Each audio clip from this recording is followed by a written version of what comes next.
Commissioner, the deal with India, finally, it's happened. It's been sealed, signed. What are the benefits for the European industry? I think that first and foremost, you have to say this is really mega deal. I mean, we're talking about the massive agreement between the two of the largest economies on this planet. So we are creating the market for almost 2 billion customers with a massive trade. And I think the major benefits for European companies is that first and foremost, by really cutting massively the current tariffs, we are opening new sectors which are until now completely closed to the European exports.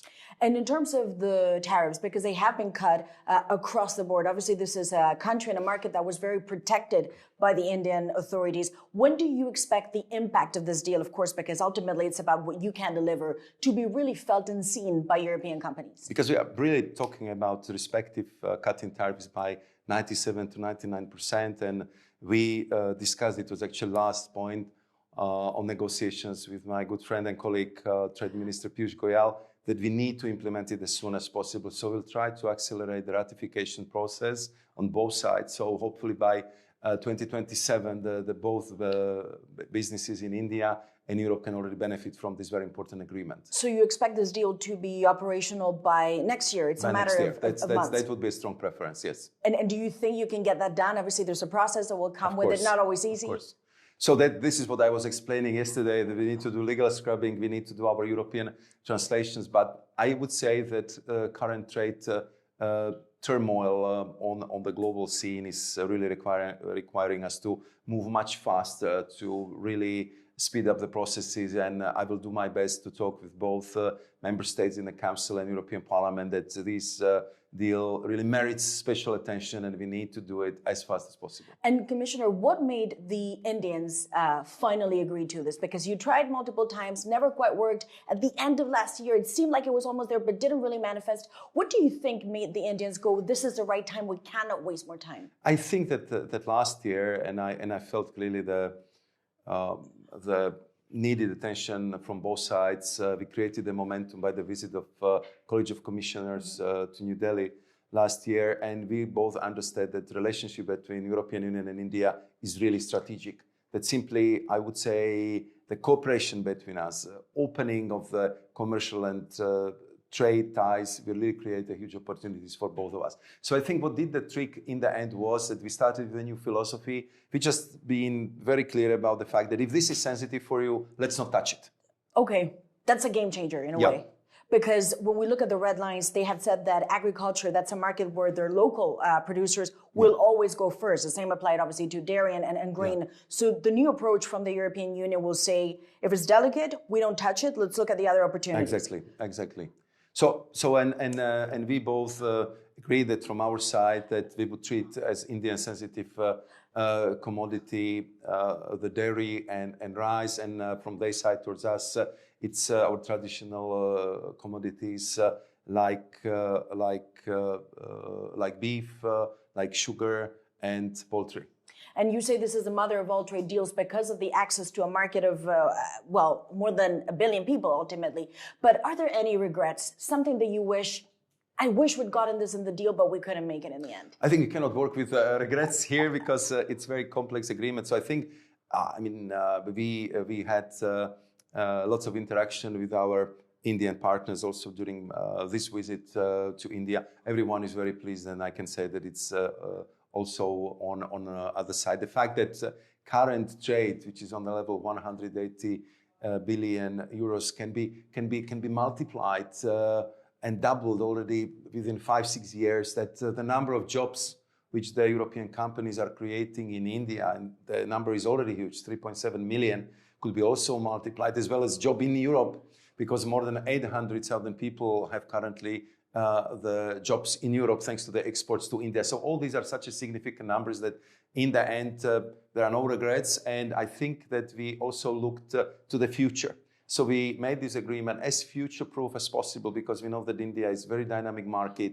They have growth between 7 to 8%, and we agreed that we will have regular review clauses. How can we further improve that agreement? What fear has been confirmed, what concerns that really materialized, and what we can improve. And I believe that this would be such an ongoing process because we both want to be part of our own successes. And how much of an impact did President Trump have on the timing of the deal? Because the Indians are operating under a 50% tariff regime. They themselves say that it's incredibly difficult to do business with the United States in that context. It's almost impossible at 50%. How much of an impact do you believe that tariff threat had on this deal?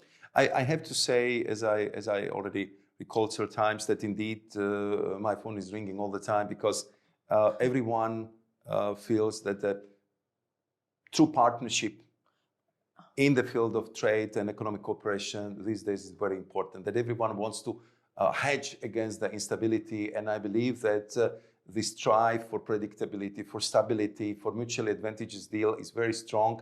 And I felt it from our Indian partners, that they clearly felt it from us, because I mean, for both of us, this is a win-win agreement, and I'm sure that it will bring us better sleep in the night, more opportunities for tomorrow, and we are completely opening a new chapter in our mutual relations. And Commissioner, is there value in being polite, respectful, perhaps not calling your partners weak and decaying? Does that change something at the negotiating table? I think it was always my style, and being from the small country. And India, of course, is a big country, but being from the small country, I know how it is appreciated, where you are polite, where you listen to your partner concerns, and when you want to put yourself in your partner's shoes, because in the end, the good deal is when both partners are happy, when you do not feel pushed, pressured, and when you sell it with a positive attitude. And I believe that this is happening right now. And we have multiple level relationship. There is excellent relationship between the leaders. Both President von der Leyen, President Costa are here. They have cordial relationship with Prime Minister Modi. I'm on a regular talking basis, not only with Minister of Trade, but also with Minister for External Affairs, with Madam Minister for Finance, and many colleagues. So I think we kind of created the platform and the fabric, which I believe will help us very much in the future to get the best possible effect from this deal. And just as two final questions, of course, the European Union cut a deal, and you talk about this turmoil in global markets with the United States for 15%. As you know, that deal was criticized. You continue to defend it, and you say it was the best possible deal. But of course, we saw with Greenland, there was this threat of another 10%.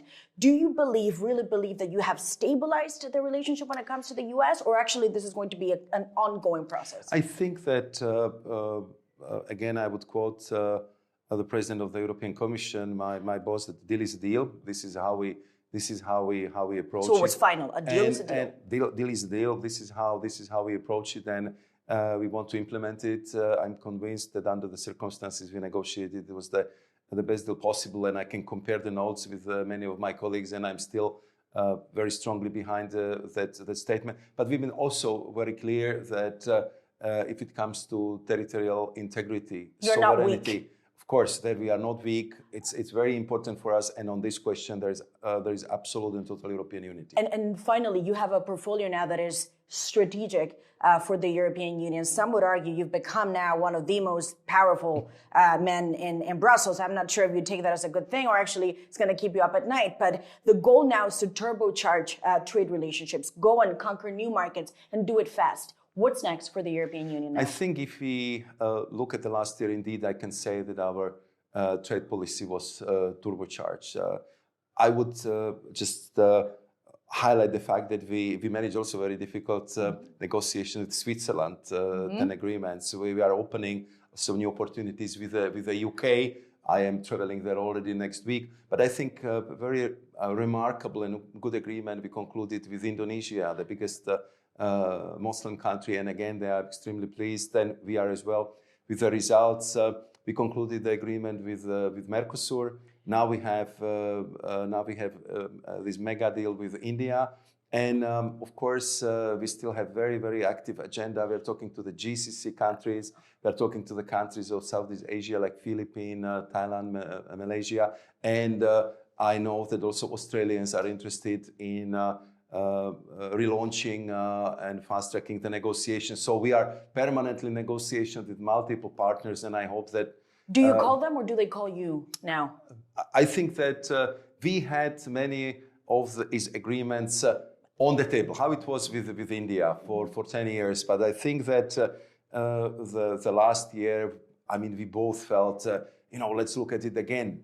Does it really have to take so long? Cannot we accelerate it? Cannot we be, let's say, more flexible from the both sides? And it happened. One example I can say that after we concluded the negotiations and we flew, it was our first foreign trip with my new portfolio to Montevideo. Then over the Christmas, we negotiated the deal with Mexico, and I hope that again it will be fully ratified before the summer break. So we have series of the big deals with very strong big economies, and I think it just reflects that Europe as a biggest trader has a good reputation, that we are credible, we are stable, and we always conclude the deals which are good for both parties.